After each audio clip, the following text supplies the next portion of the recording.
Lecture du livre des Actes des Apôtres, chapitre 11, des versets 1 à 18. Les apôtres et les frères qui étaient en Judée avaient appris que les nations païennes, elles aussi, avaient reçu la parole de Dieu. Lorsque Pierre fut de retour à Jérusalem, ceux qui venaient du judaïsme se mirent à discuter avec lui.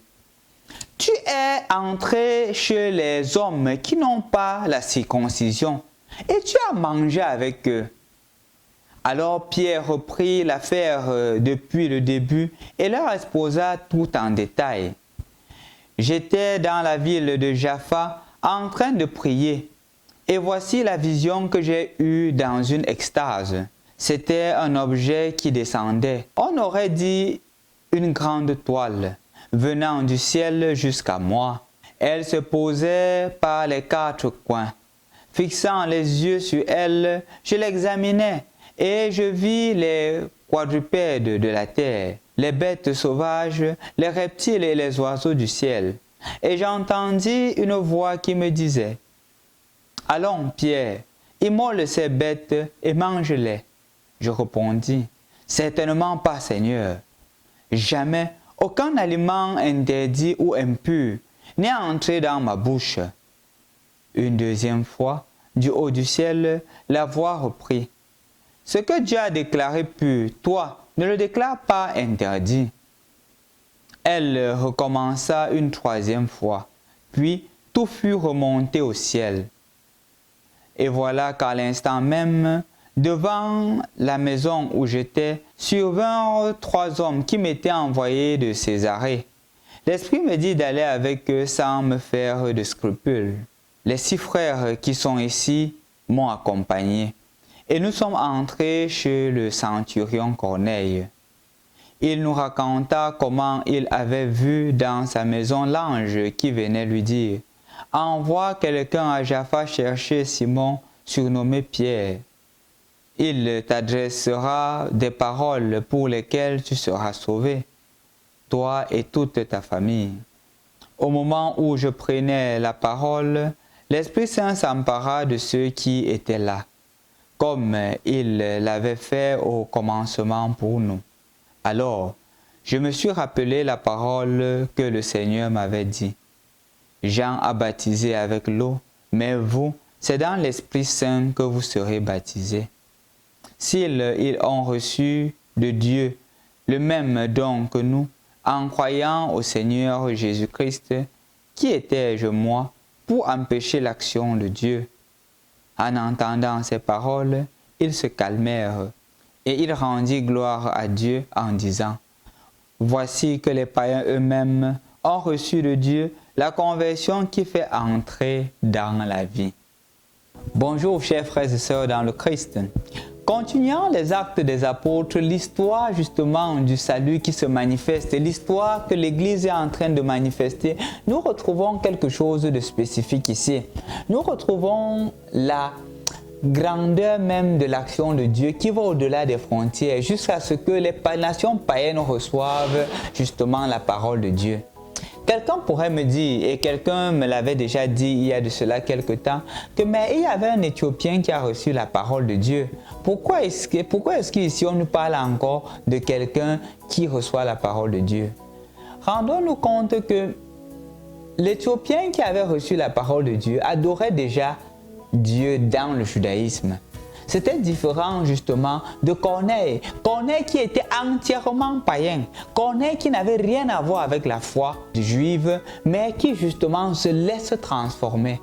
C'est pour cela qu'à travers Corneille, qui est romain, l'évangile se repart.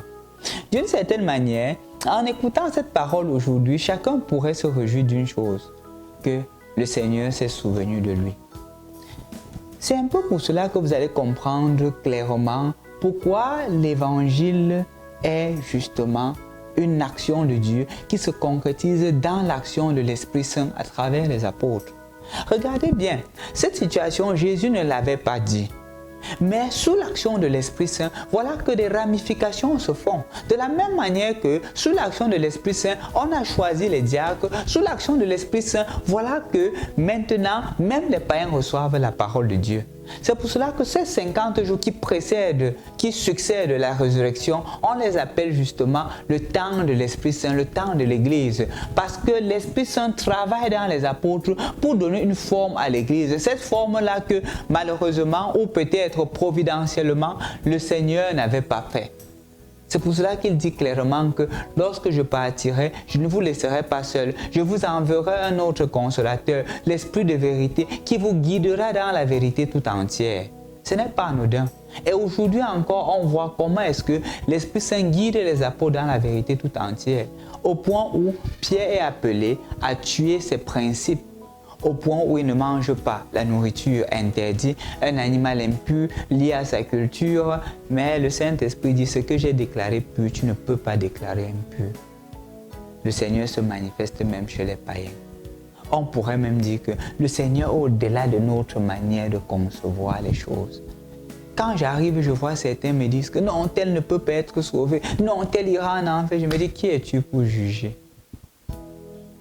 Nous nous jugeons sur l'apparence. Dieu juge avec le cœur. Le salut, l'action de Dieu est au-delà de l'imaginaire de l'homme. Est au-delà. Et ce que nous devrions faire, c'est seulement de suivre l'action de Dieu. C'est ce que nous devrions faire comme chrétiens. Maintenant, concrètement dans ta vie, en quoi est-ce que ce texte s'applique? En quoi est-ce que ce texte-ci te concerne? On pourrait même avoir l'impression de dire que ça ne concerne que Pierre, parce que lui, il est le chef de l'Église et le Seigneur est en train de lui dire que tu dois aussi parfois t'adapter. D'une part. Mais toi aussi, dans la mesure où il ne faudrait pas avoir des positions tellement carrées au point où tu crois que hors de ta manière de penser, la vérité n'existe pas.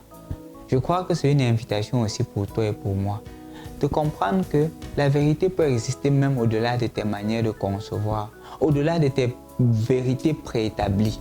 Non, tes vérités entre guillemets admises. L'Esprit Saint peut aller au-delà de cela. Et de ce fait, il faudrait toujours grandir dans l'humilité. L'humilité des vérités acquises, l'humilité dans la relation avec les autres, l'humilité dans la compréhension des choses. Moi, c'est la prière que je t'adresse. Parce que quand il n'y a pas d'humilité, parfois beaucoup de difficultés dans les couples, c'est parce que monsieur croit qu'il a la vérité absolue. Madame croit qu'elle a la vérité absolue. Les enfants croient qu'ils ont la vérité absolue. Chacun croit qu'il a la vérité absolue. Et puisque chacun a sa vérité absolue, Dieu n'est plus là. Pourtant, c'est Dieu la vérité. Nous ne sommes pas la vérité. Et donc, laissons toujours une marge à l'action de l'Esprit Saint.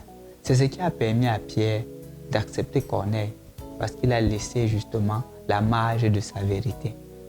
La vérité, elle vient de Dieu. Et si tu veux être en Dieu, laisse Dieu te révéler la vérité. Au nom du Père, et du Fils et du Saint-Esprit. Amen.